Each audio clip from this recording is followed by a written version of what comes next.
Friends, welcome to my workplace at Ranaghat, West Bengal, India. Let us observe this totally unedited surgery.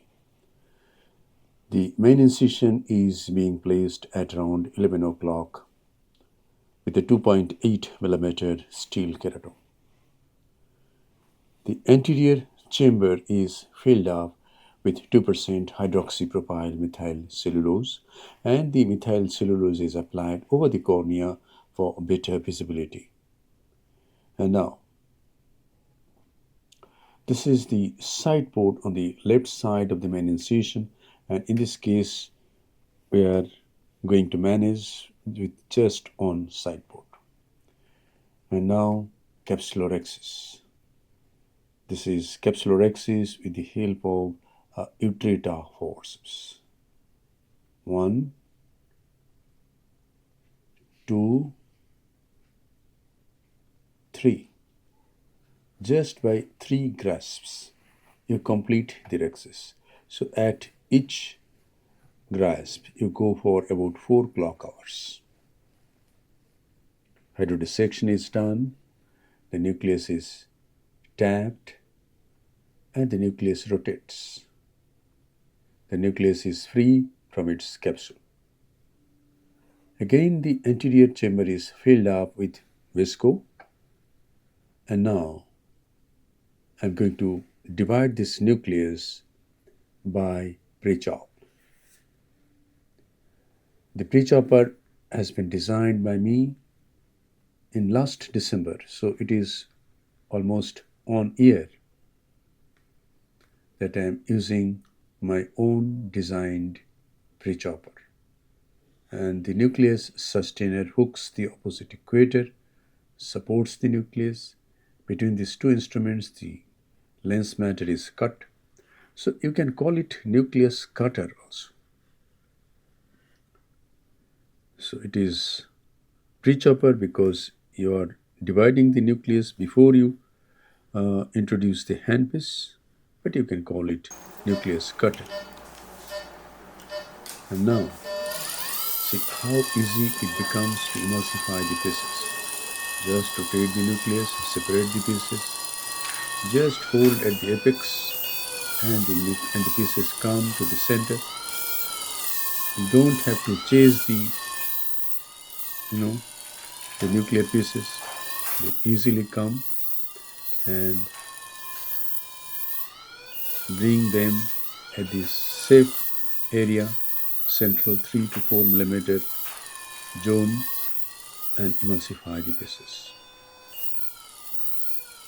This piece was big.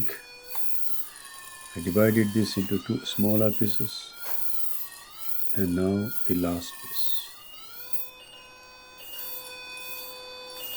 Again, this was divided into 2 smaller pieces, and now the last piece is emulsified. Now I am going to remove a portion of the cortex by the handpiece itself. In some cases I can remove whole of the cortex by the handpiece, but in this case the posterior capsule appears to come forward, so I am not going to remove all the cortex, but a portion of the cortex is removed by the handpiece.